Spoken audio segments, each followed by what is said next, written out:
നമ്മളൊക്കെ സിനിമ ഭയങ്കരമായിട്ട് ഇഷ്ടപ്പെടുന്ന ഫോളോ ചെയ്യുന്ന ആൾക്കാരാണല്ലോ. അതെ. എസ്പെഷ്യലി നമ്മളിവിടെ മലയാളികളാണ്. മലയാള സിനിമ നമ്മൾ ഇച്ചിരി കൂടുതൽ ഫോളോ ചെയ്യും. പക്ഷെ കഴിഞ്ഞ കൊല്ലം നമ്മളെല്ലാ സിനിമകളും കാണലുണ്ട്. ഇനിയാണ് ഈ ഹിന്ദി സിനിമകളെല്ലാം കാണലുണ്ട്, ഹിന്ദി സീരീസ് ഒക്കെ കാണലുണ്ട്. ഞാനാണെങ്കിൽ തമിഴിലാണെങ്കിലും മലയാളത്തിലാണെങ്കിലും കുറെയൊക്കെ ഇംഗ്ലീഷിലാണെങ്കിലും നല്ലത് വന്നാൽ മാക്സിമം എല്ലാം കാണാൻ ശ്രമിക്കുക. കഴിഞ്ഞ കൊല്ലം എനിക്ക് ഏറ്റവും ഇഷ്ടപ്പെട്ട സിനിമയായിട്ട് വന്നത് തന്നെ ഒരു മലയാള സിനിമ അല്ല, എത്രയധികം മലയാള സിനിമ അടിപൊളിയായിട്ട് വന്ന ഇയർ ആണെങ്കിൽ ഏതാ, എനിക്ക് മീഴകനെ കഴിഞ്ഞ കൊല്ലം ഏറ്റവും ഇഷ്ടപ്പെട്ട ഒരു സിനിമയായിട്ട് തോന്നിയായിരുന്നു എനിക്ക്. അത് തന്നെ പറയുന്നത്. കാരണം അത് ഒരു ഡ്രാമ എന്നതിനുപരി നമുക്ക് ഒരുപാട് ലെസൺസ് തരുന്നതും ഒരുപാട് സോൾ പ്ലീസിംഗുമായിട്ടുള്ളൊരു സിനിമയാണ്. അതൊക്കെ കൊണ്ട് തന്നെ എനിക്ക് ഭയങ്കരമായിട്ട് ഇമോഷണൽ കണക്ട് കിട്ടിയ ഒരു സിനിമയാണ്. ഭയങ്കരമായിട്ട് ഞാൻ ഇമോഷണലി ഡ്രൈവ്ഡ് ആയിട്ടുള്ള ഒരു സിനിമയാണ് മെയ്യഴകൻ. അതൊക്കെ കൊണ്ട് മെയ്യഴകനാണ് കഴിഞ്ഞ കൊല്ലത്തെ എന്റെ ഏറ്റവും ഫേവറേറ്റ് ആയിട്ടുള്ള ഒരു സിനിമ. ഇനി വരാൻ പോകുന്ന 2025 കമ്മിങ് സിനിമകളിൽ ഏത് സിനിമയാണ് ബേസിൽ എക്സ്പെക്ട് ചെയ്യുന്നത്?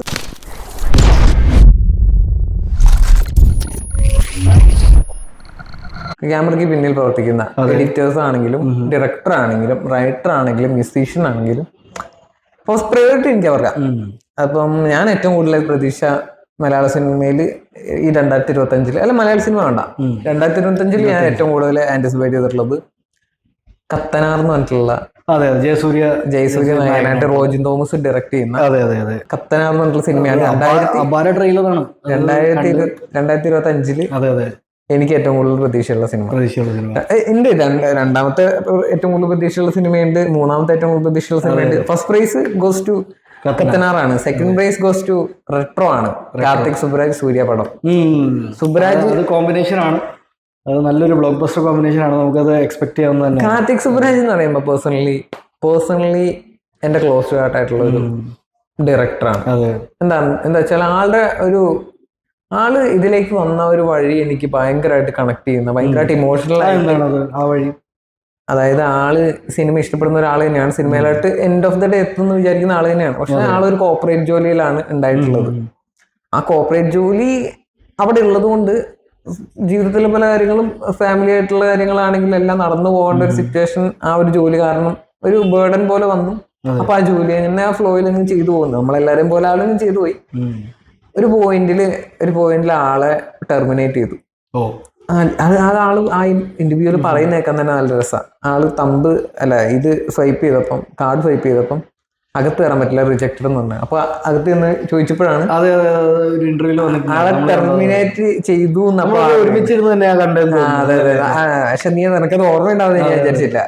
അപ്പം പിന്നെ അകത്ത് നിന്ന് ചോദിച്ചപ്പോഴാണ് ആളെ ടെർമിനേറ്റ് ചെയ്തു എന്ന് അറിയുന്നത്. ആ ഒരു സിറ്റുവേഷൻ നിന്ന് ആലോചിച്ച് നോക്കി. സിറ്റുവേഷൻ അത് നമുക്ക് എക്സ്പെക്ട് ചെയ്യാൻ പറ്റില്ല. ഭയങ്കര പെയിൻഫുൾ. എഴുന്നേറ്റ് ജോലിക്ക് വേണ്ടി വരുന്ന ഒരാള് പെട്ടെന്ന് മനസ്സിലാക്കുകയാണ് ആ ജോലിയിൽ ഇനി അയാൾ തുടരുന്നില്ല.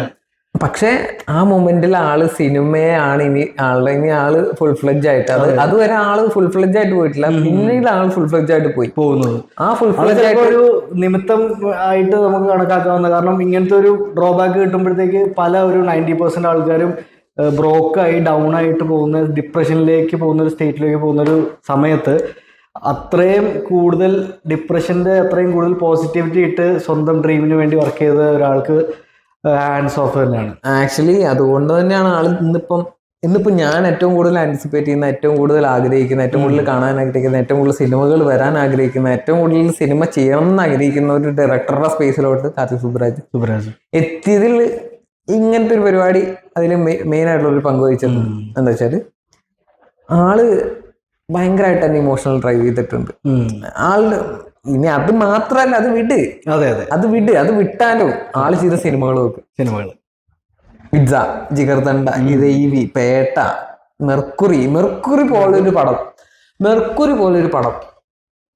വേറെ ഒരു കൊമേഴ്ഷ്യൽ ആയിട്ട് ഡയറക്ട് ചെയ്യുന്ന ഒരു ഡയറക്ടർ മെർക്കുറി പോലൊരു പടം എടുക്കുമെന്ന് എനിക്ക് പ്രതീക്ഷയില്ല. എടുക്കൂല.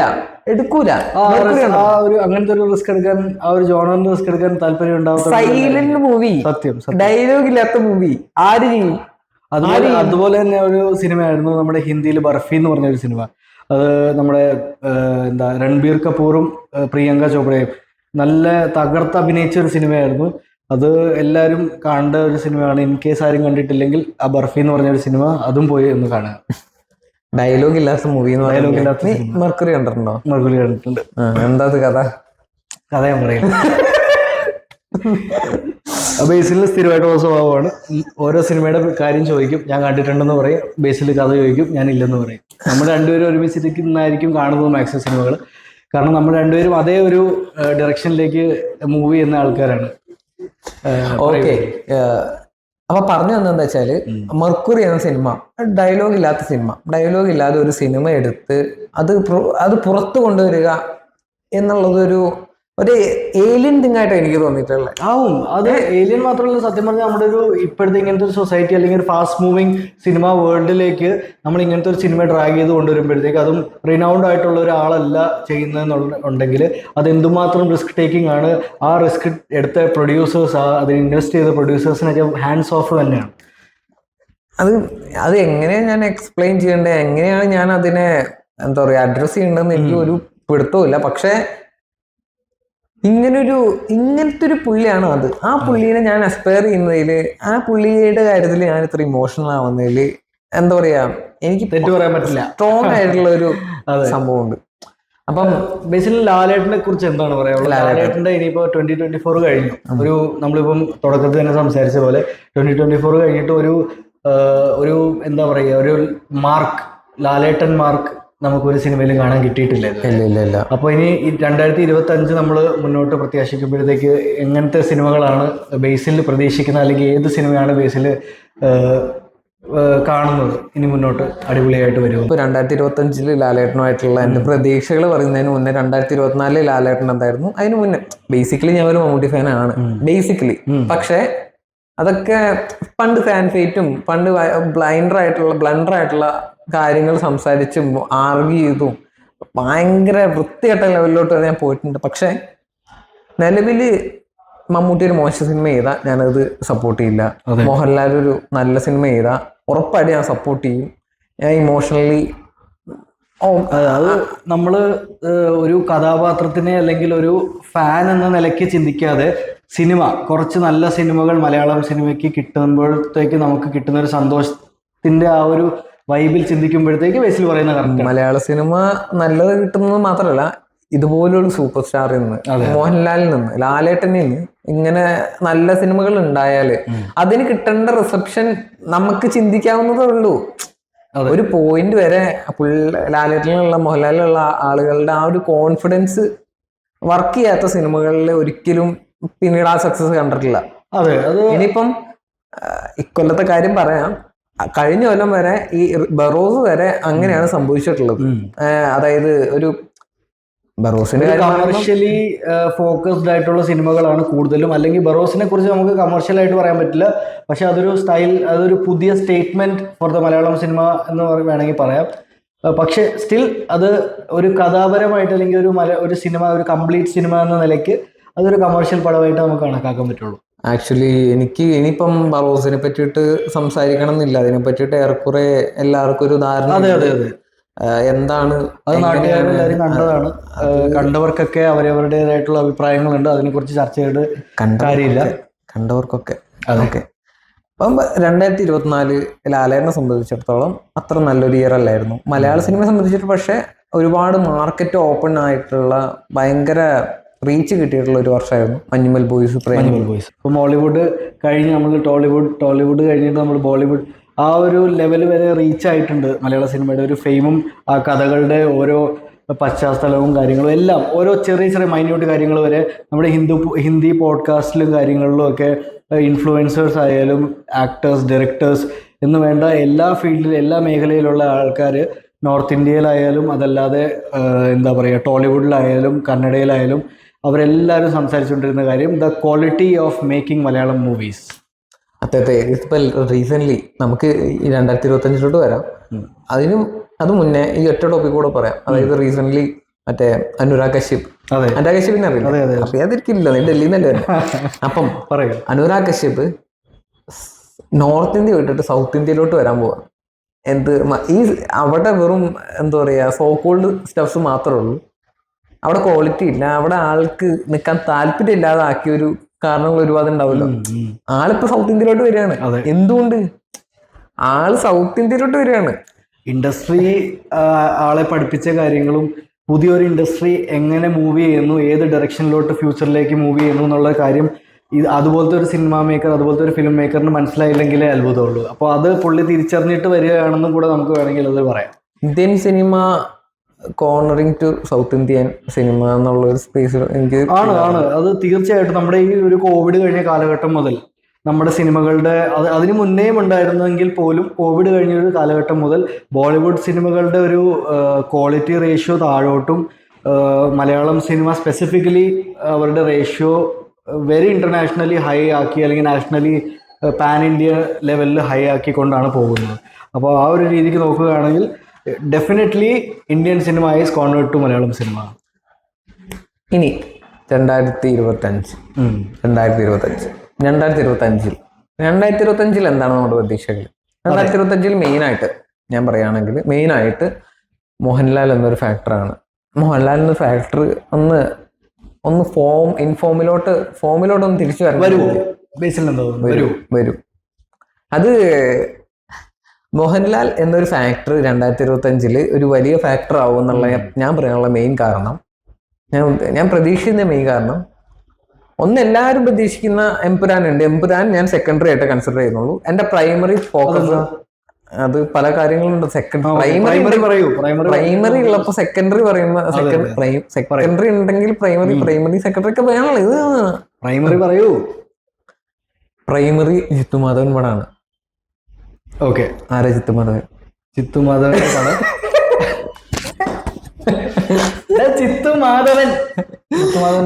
ജിത്തുമാധവൻ എന്ന് പറഞ്ഞ ആവേശം മൂവി ഡയറക്ട് ചെയ്ത അറിയാൻ എനിക്ക്. നീ ആരെയാ പഠിപ്പിക്കണേ?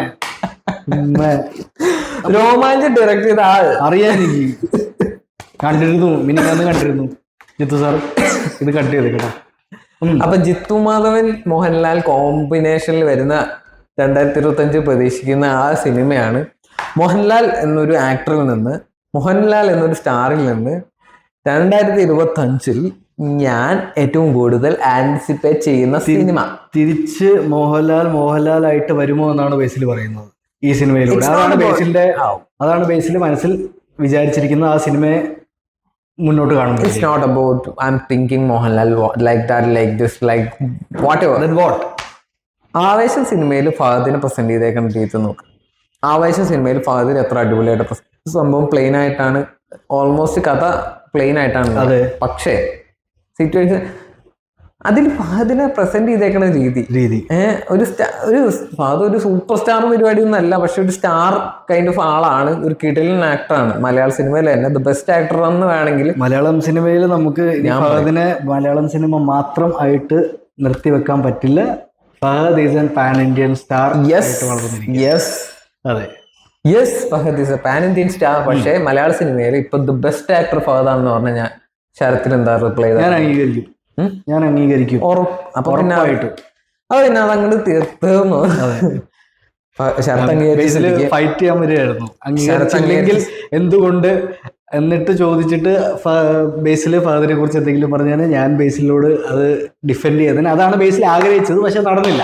പറയൂ ബേസിൽ. അപ്പം ഫഹദിനെ ഇത്രയും മലയാള സിനിമയിലെ ഏറ്റവും മികച്ച നടനായിട്ടുള്ള ഫഹദിനെ ജിത്തുമാധവൻ പ്രസന്റ് ചെയ്തേക്കുന്ന രീതി, ഗൂസ് ബംസ് എന്താ പറയാ ഉണ്ടാകുന്ന ഒരുപാട് സീക്വൻസ്, സിനിമ എക്സ്പീരിയൻസ് ചെയ്യുന്ന ആൾക്കാർക്കെല്ലാം ആ ഒരു ഒറ്റ വാക്കേ പറയാനുള്ളായിരുന്നു. അങ്ങനെ ഈ ഒരു മരുന്നുള്ള, ഈ ഒരു പൊട്ടൻഷ്യൽ ഉള്ള, ഇങ്ങനത്തെ പൊട്ടൻഷ്യൽ ഉള്ള പക്ക ഒരു കൊമേഴ്ഷ്യൽ മാസ് കൈൻഡ് ഓഫ് സാധനം ആൾക്ക് ഈസി ആയിട്ട് പുൾ ഓഫ് ചെയ്യാൻ പറ്റുമെന്നാണ് അതിലൂടെ എനിക്ക് മനസ്സിലായത്. അപ്പം അങ്ങനെയുള്ള ഒരു ഡയറക്ടർ മോഹൻലാൽ എന്നൊരു സ്റ്റാറിനെ കിട്ടുമ്പോൾ, മോഹൻലാൽ എൽ എന്നൊരു സ്റ്റാറിനെ കിട്ടുമ്പോൾ, എന്ന് പറയുമ്പോഴത്തേക്ക് നമ്മൾ എമ്പുരാനെ പ്രൊമോട്ട് ചെയ്യല്ല, സ്പെസിഫിക്കലി ഫോർ മോഹൻലാൽ. ഈ ഒരു സിനിമ നമ്മൾ ഇപ്പം എത്ര ഡീറ്റെയിൽ ആയിട്ട് സംസാരിച്ചാലും ബേസിൽ പറയുന്ന പോലെ തന്നെ ആ സിനിമയും ആ ഡയറക്ഷൻ, ആ മോഹൻലാൽ ജിത്തു കോംബോ അത് സത്യത്തിൽ സർപ്രൈസസ് ക്രിയേറ്റ് ചെയ്യുന്നു തന്നെയാണ് എൻ്റെ വിശ്വാസം. അപ്പോൾ അത് പ്രൈമറി, എനിക്ക് പ്രൈമറി അതാണ്. സെക്കൻഡറി പിന്നെ തുടരുമായിരിക്കും. എനിക്ക് തുടരും. അത് ബേസിലിന്റെ ഒരു ഇഷ്ടപ്പെട്ട ജോണർ എന്ന നിലയ്ക്കാണ് ബേസിൽ പോകുന്നത്. പക്ഷെ ഞാൻ എന്തായാലും ടോട്ടലി മാക്സിമം മോഹൻലാൽ ഫാൻസ് മാത്രമല്ല മാക്സിമം മലയാളം സിനിമ ഇഷ്ടപ്പെടുന്ന ഫാൻസ് ആഗ്രഹിച്ചിരിക്കുന്ന എമ്പുരാൻ വരാൻ വേണ്ടി തന്നെയാണ് ഞാൻ വെയിറ്റ് ചെയ്യുന്നത്. എൻ്റെ പ്രയോറിറ്റി ലിസ്റ്റ് എമ്പുരാനാണ്. ശരത്തിന്റെ പ്രയോറിറ്റി അതായിക്കോട്ടെ, പക്ഷെ എനിക്ക് തുടരും സിനിമേനേക്കാൾ താഴെയാണ് എമ്പുരാൻ. താഴെയാണ്. യെസ്, അതെന്തായാലും കാലം. സോ തുടരും തുടരും തുടരും. എപ്പോ തുടരും? ജനുവരി 30 തുടരും. തുടരും. ജനുവരി 30 മോഹൻലാലിന്റെ. അതിലെ ഹൈലൈറ്റ് എന്താണെന്ന് ചോദിച്ചു കഴിഞ്ഞാൽ മോഹൻലാലും ശോഭനയും വളരെ വർഷങ്ങൾ കഴിഞ്ഞിട്ട് ഒന്നിക്കുകയാണ് ആ സിനിമയിൽ. അപ്പോൾ അത് സത്യത്തിലൊരു മാജിക്കൽ ട്വിസ്റ്റ് തന്നെ ആയിരിക്കട്ടെ എന്ന് നമ്മൾ പ്രതീക്ഷിക്കുന്നു. അപ്പൊ ഒരുപാട് പേര് പ്രതീക്ഷിക്കുന്നുണ്ട് സംഭവം ഒരു നാടോടിക്കാറ്റ് കൈൻഡ് ഓഫ് സാധനങ്ങളിലൊക്കെ ആയിരിക്കും, അതുപോലത്തെ പരിപാടിയൊക്കെ ആയിരിക്കും. അത് കണ്ടപ്പോ തരുൺമൂർത്തിക്ക് പേടിയായിട്ടായിരിക്കും തരുൺമൂർത്തി ആ പരിപാടി ഒന്ന് എക്സ്പെക്ട് ചെയ്തത് വേറൊരു പരിപാടിയാണെന്നൊക്കെ എന്തോ ഒരു സ്റ്റേറ്റ്മെന്റിലായിട്ട് ചെയ്തതായിട്ട് എൻ്റെ ഒരു ഓർമ്മയിലുണ്ട്. അപ്പൊ നമ്മൾ അതൊന്നും എക്സ്പെക്ട് ചെയ്യണ്ട, ആരും അതൊന്നും എക്സ്പെക്ട് ചെയ്യണ്ട. നല്ലൊരു സിനിമ എക്സ്പെക്ട് ചെയ്യുക, നല്ലൊരു ഇമോഷണൽ കണക്ട് എക്സ്പെക്ട് ചെയ്യുക, നല്ലൊരു മോഹൻലാലിനെ എക്സ്പെക്ട് ചെയ്യുക. അതെ, മോഹൻലാലിനെ എമ്പുരാനിലും കൂടെ നമ്മൾ എക്സ്പെക്ട് ചെയ്യേണ്ടതാണ്. മോഹൻലാലിന്റെ ആ സൂപ്പർ സ്റ്റാർഡം നമ്മൾ വില്ലൻ ക്യാരക്ടറായിട്ട് വന്നെത്തിയ ലൂസിഫറിൽ മോഹൻലാൽ വന്നെത്തിയ ഖുറേഷി അബ്രാം എന്ന ക്യാരക്ടറിനെ എന്തുമാത്രം ഹൈറ്റിലേക്ക് വില്ലനോ he is a mafia gangster over there. Villain എന്ന് പറയില്ല, ശരിയാണ്, ബേസിൽ പറഞ്ഞതിൽ ഞാൻ കറക്ഷൻ വെച്ചിരിക്കുന്നു, വില്ലൻ അല്ല. മുഖദ്രോണി അസോസിയേഷനിൽ പറയുന്നുണ്ടല്ലോ, human beings are every human beings are grey but some of them are black എന്ന്. അപ്പൊ എല്ലാരും വില്ലന്മാരാണ്. അത് എല്ലാവരുടെയും ഉള്ളിലൊരു വില്ലനുണ്ട്. അപ്പൊ മോഹൻലാൽ ആ ഒരു ക്യാരക്ടറിനെ സ്പെസിഫിക് ആയിട്ട് വില്ലൻ എന്ന് പറയണ്ട. ശരിയാണ്, കാരണം ആ ഒരു സിനിമ നമുക്ക് സമ്മാനിച്ചത് സൂപ്പർ സ്റ്റാർ എന്നതിനുപരി ഒരു നല്ലൊരു ക്യാരക്ടർ എമ്പുരാൻ നമുക്ക് തിരിച്ചു തരും. വീണ്ടും പൃഥ്വിരാജ് സുകുമാരന്റെ എക്സെപ്ഷണൽ ആയിട്ടുള്ള ഒരു ഡയറക്ഷൻ നമുക്ക് കാണാൻ കിട്ടുമെന്ന് തന്നെ പ്രതീക്ഷിക്കാം. കാണണോ നിങ്ങൾക്ക് നല്ലൊരു ഫാമിലി മാൻ ആയിട്ടുള്ള ഒരു ഫീൽ ഗുഡ് ഒരു മോഹൻലാൽ എന്നുള്ള ഒരു ചക്കര മോഹൻലാലിനെ കാണാൻ ആഗ്രഹിക്കുന്ന ആൾക്കാരുണ്ടെങ്കിൽ അത് പോസിബിളി തുടരും എന്നൊരു സിനിമയിൽ കൂടെ എനിക്കത് സാധ്യമാവും, നമുക്ക് കാണാൻ പറ്റുമെന്ന് തന്നെ ഞാൻ പ്രതീക്ഷിക്കുന്നത്. പക്ഷെ ചക്കര മോഹൻലാൽ മാറ്റി വെച്ചിട്ട് നമുക്ക് Empuraan. Okay, there is an Empuran and there is a Tudarum, there is a Jittu Madhavan movie. Yes. We have these. അപ്പം എല്ലാം നല്ലതായി വരട്ടെ എന്ന് തന്നെയാണ് നമ്മുടെ ആഗ്രഹം. നല്ലതാവൂടെ. എന്തായാലും മലയാള സിനിമയ്ക്ക് കുറച്ച് നല്ല മോഹൻലാൽ സിനിമകൾ 2025 കിട്ടട്ടെ എന്ന് തന്നെ നമുക്ക് പ്രതീക്ഷിക്കാം. നല്ലതാവും. തുടരും നല്ലതാവും. സംഭവം ഇപ്പോൾ ഗ്രൗണ്ടഡ് ആയിട്ടുള്ള ഒരു എക്സ്പെക്ടേഷൻസ് ആണ് എല്ലാവർക്കും ഉള്ളത്. എമ്പുരാനിലാണ് എല്ലാവർക്കും കൂടുതൽ ഫോക്കസ് ഉള്ളത്. പക്ഷേ ജിത്തു മാധവൻ ഒരു സർപ്രൈസിംഗ്ലി അപ്പത്തേക്കും PR വന്നിട്ട് എല്ലാവരും പ്രതീക്ഷ വെക്കാൻ ചാൻസ് ഉണ്ട്. എന്നാലും തുടരും ഒരു നല്ല സിനിമ ആവുമെന്ന് എനിക്ക് പ്രതീക്ഷയുണ്ട്. ആയാൽ മതിയായിരുന്നു. എനിക്ക് വേണ്ടത് മനസ്സുകൊണ്ട് തന്നെ നമ്മൾ ചിന്തിക്കുമ്പോഴത്തേക്ക് 2025 മോഹൻലാലിന് ഒരു അടിപൊളി സിനിമ, നല്ലൊരു ഫാമിലി ഡ്രാമ സിനിമയായിട്ട് തന്നെ നമുക്ക് കിട്ടട്ടെ എന്ന് തന്നെ പ്രതീക്ഷിക്കാം. 2025 എനിക്ക് ഏറ്റവും കൂടുതൽ എക്സ്പെക്ടേഷൻ ഉള്ള സിനിമ കത്തനാർ എന്നുള്ള സിനിമയാണ്. അതെ, ഞാൻ അതിൻ്റെ ഒരു ഓർഡർ പറഞ്ഞാൽ ഏറ്റവും കൂടുതൽ number 1 position Kathanar, number 2 Karthik സുബരാജിന്റെ റെട്രോ, നമ്പർ 3 ആലപ്പുഴ ജിംഖാന. നസ്ലിന്റെ പടം എന്ന് പറയുന്നതിനേക്കാള് അതൊരു ഖാലിദ് റഹ്മാൻ സിനിമ എന്ന നിലയ്ക്കായിരിക്കും ഇനി പ്രൊമോഷൻ പോകുന്നതും. ഇനി ഏത് രീതിക്ക് അതിനൊരു റീച്ച് കിട്ടുന്നു, അതിന്റെ കോണ്ടന്റ്സ് എങ്ങനെയായിരിക്കണം, അതിലെ മ്യൂസിഷ്യൻ ഡയറക്ടർ റാപ്പോ, മലയാള സിനിമയിലെ നമ്പർ 1 മ്യൂസിഷ്യൻ ഡയറക്ടർ റാപ്പോ എനിക്കിപ്പോ ആയിട്ട് ഫീൽ ചെയ്തിട്ടുള്ളത് ഖാലിദ് റഹ്മാൻ, വിഷ്ണു വിജയ. ഓഫ് കോഴ്സ് അവിടെ രാജേഷ് മുരുകേശൻ, പുത്രൻ ഉണ്ട്. ഓഫ് കോഴ്സ് അവിടെ പ്രശാന്ത് പിള്ള, ലിജോ ജോസ് പള്ളിശ്ശേരി ഉണ്ട്. പക്ഷേ വിഷ്ണുവിന്റെ ഒരു സ്കിൽസ് അത് നമുക്ക് ഡിഫറെന്റ്ലി മാറ്റി വെക്കേണ്ട ഒരു സ്കിൽ തന്നെയാണ്. അപ്പം നിലവിൽ ഇപ്പൊ ഓൺ ഗോയിങ് ആയിട്ട് ഏറ്റവും ഡയറക്ടർ മ്യൂസിഷ്യൻ റാപ്പോ ഏറ്റവും പീക്കായിട്ട് വർക്ക് ചെയ്തിട്ടുള്ളത് വിഷ്ണു വിജയ് ആൻഡ് ഖാലിദ് റഹ്മാനാണ്. അങ്ങനെയുള്ള ഒരു എന്താ പറയാ ക്രൂവിൽ നിന്ന് വരുന്ന സിനിമയാണ് ആലപ്പുഴ ജിംഖാന. അപ്പം അതിലുള്ള എക്സ്പെക്ടേഷൻ എസ്പെഷ്യലി ഈ ഒരു സാധനം വെച്ച് മാത്രമേ എനിക്ക് നമ്പർ 3 പൊസിഷനിലോട്ട് ആലപ്പുഴ ജിംഖാന ഉണ്ട്. സോ ഞാൻ ആലപ്പുഴ ബേസ്ഡ് ആണ്. ഞാൻ ലോക്കലി എൻ്റെ നാട് ആലപ്പുഴ ആയതുകൊണ്ട് തന്നെ ആ ഒരു ഏരിയ വെച്ച് ഈ ഒരു കോമ്പിനേഷൻ ആ ഒരു ഏരിയയിൽ ആ ഷൂട്ടിങ് കാര്യങ്ങളൊക്കെ നടന്നിട്ട് തിയേറ്ററിലേക്ക് ആൾക്കാരിലേക്ക് അത് എത്തുമ്പോഴത്തേക്ക് എന്തുമാത്രം ടച്ചിങ് ആയിരിക്കുമെന്ന് നമുക്കിപ്പോഴേ എക്സ്പെക്ടേഷൻസ് കൂടി കൂടി വരികയാണ്. ആക്ച്വലി ഒരു ഗ്രൗണ്ടഡ് പ്രോപ്പർ സ്പോർട്സ് ഡ്രാമ ആയിട്ടാണ് അതിനെ അപ്രോച്ച് ചെയ്തിട്ടുള്ളത്. എനിക്ക് അതിനെപ്പറ്റി പറയുമ്പോൾ ഇവിടെ പറയാൻ തോന്നുക മീൻസ് അങ്ങനത്തെ നമുക്ക് വേറൊരു പോഡ്കാസ്റ്റ് ആക്ച്വലി നമുക്ക് സ്പോർട്സ് ഡ്രാമാസ് അധികം ഉണ്ടായിട്ടില്ല. നമുക്ക് ഒരുപാട് സ്പോർട്സ് മൂവീസ് ആവശ്യമുണ്ട് ശരിക്കും പറഞ്ഞാൽ, നമുക്ക് ഭയങ്കര കുറവാണ്. അതെ, അത് ശരിയാണ്. നമ്മൾ ഫോക്കസ് ചെയ്ത് നോക്കുവാണെങ്കിൽ സ്പോർട്സ് മൂവീസ് മലയാള ഇൻഡസ്ട്രിയിൽ വളരെ കുറവാണ്. മാത്രമല്ല നമുക്ക് ഒരുപാട് കൈൻഡ് ഓഫ് മൂവീസ്, നമുക്ക് ഒരുപാട് ജോണ്ടേ നമുക്ക് ഡ്രോട്ട് അവിടെ. ഗോദ കഴിഞ്ഞാൽ പിന്നെ നല്ലൊരു സ്പോർട്സിന് എന്തൂസിയാസ്റ്റ് സിനിമ ഇറങ്ങിയിട്ടില്ലെന്ന് തോന്നുന്നു. ക്യാപ്റ്റൻ അതിലൊരു ഫൈനൽസ് എന്ന് പറഞ്ഞൊരു സിനിമയുണ്ട്. ഫൈനൽസ് അണ്ടർ റേറ്റഡ് ആയിട്ട് കിടക്കുക, മീൻസ് നല്ല റിലീസ്ഡ് ആണ്. അല്ലല്ല കുറച്ച് മുന്നേ. ഓക്കെ. അപ്പൊ ഭയങ്കരമായിട്ട് കിടിലായിട്ട് വർക്കായിട്ടുള്ള ഒരു മൂവി ആയിരുന്നു ഫൈനൽസ് എന്ന് പറഞ്ഞിട്ട്. പക്ഷെ അത് അത്ര റീച്ച് വന്നില്ല.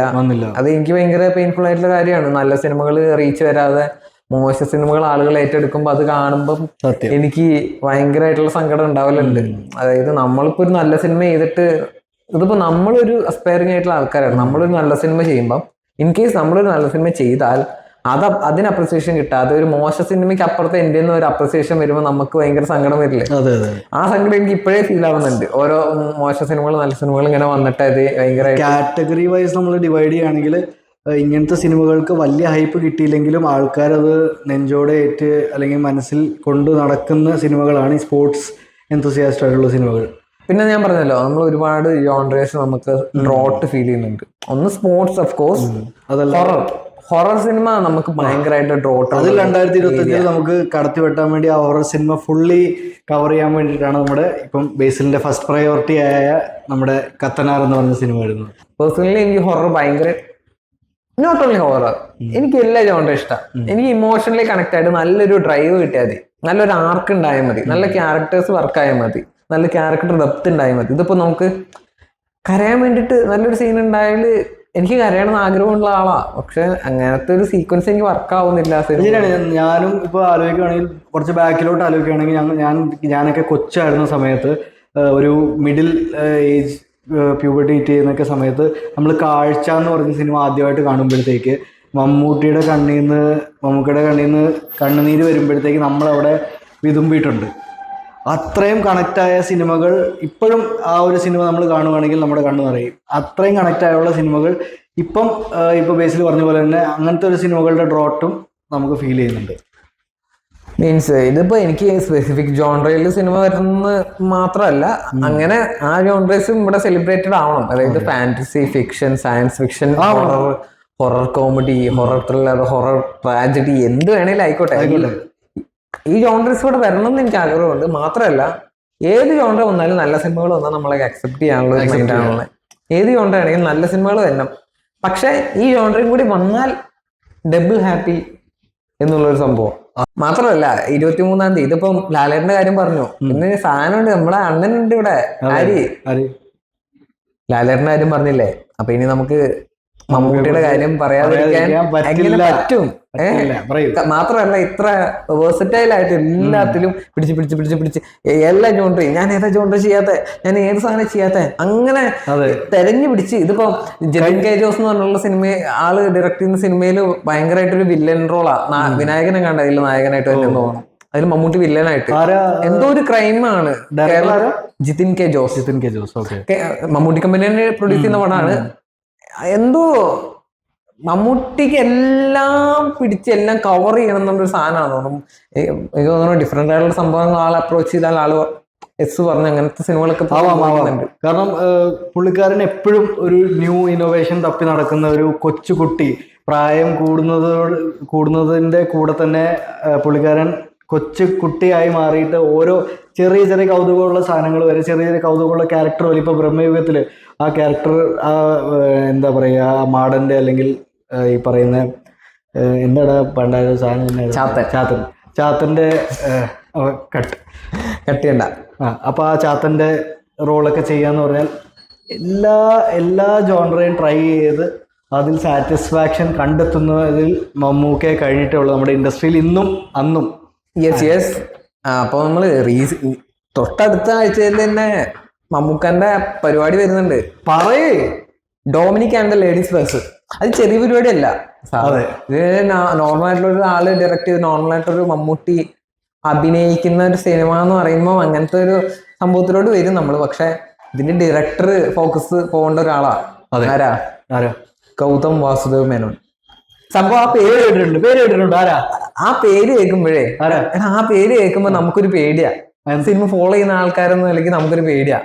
ആളുടെ ധ്രുവ നക്ഷത്രം എന്ന് പറഞ്ഞിട്ട് 10 കൊല്ലം കണ്ടായി ഷൂട്ട് കഴിഞ്ഞ, ഏകദേശം 10 കൊല്ലം കണ്ട് ഷൂട്ട് കഴിഞ്ഞ പടം വരെ റിലീസ് ചെയ്തത്. അപ്പൊ ആള് ഡയറക്ട് ചെയ്യുന്ന പടമാണ്. ഇത് തന്നെ, ഇത് റിലീസ് ഡേറ്റ് തന്നെ ഇത്ര പെട്ടെന്നായത് നമുക്ക് ഭയങ്കര ഒരു മമ്മൂട്ടി കമ്പനി ആയതുകൊണ്ടാണ്. മമ്മൂട്ടി കമ്പനി ആയതുകൊണ്ട് നമുക്കൊരു ഗ്യാരണ്ടിയാ പടം വരും, നല്ല പടമായിട്ട് തന്നെ വരും എന്നുള്ള കോൺഫിഡൻസ് ആണ് മമ്മൂട്ടി കമ്പനി. തിയേറ്റേഴ്സിൽ പറഞ്ഞ ദിവസം തന്നെ പടം വരും.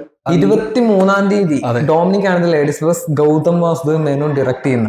മമ്മൂട്ടി ഒരു ഷെർലക് ഹോംസ് സ്റ്റൈലിലുള്ള ഒരു പരിപാടിയിലോട്ട് കയറിയിട്ടുള്ള, നമുക്കതിലൊരു ത്രില്ലറോ അല്ലെങ്കിൽ എന്താ സസ്പെൻസ് എന്ന രീതിക്ക് നമുക്ക് ആ സിനിമ ജോൺറിയിൽ കാറ്റഗറൈസ് ചെയ്യാം.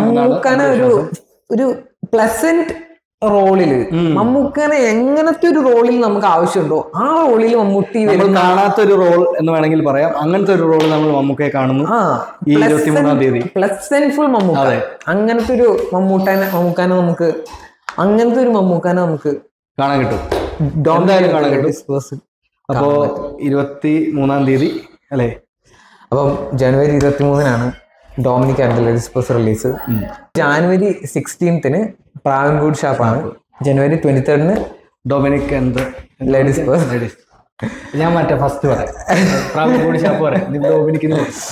അപ്പൊ ജനുവരി 16-ന് പ്രാവൻകൂട് ഷാപ്പ്, ജനുവരി 23-ന് Dominic and the ladies bus മമ്മൂക്കന്റെ പടം, ഗൗതം മേനോന്റെ പടം. അതെ. ജാനുവരി 30-ന് മൂർത്തി ഡയറക്ട് ചെയ്യുന്ന മോഹൻലാൽ പടം തുടരും. അപ്പൊ അങ്ങനെ 2025 അടിപൊളിയായിരിക്കും.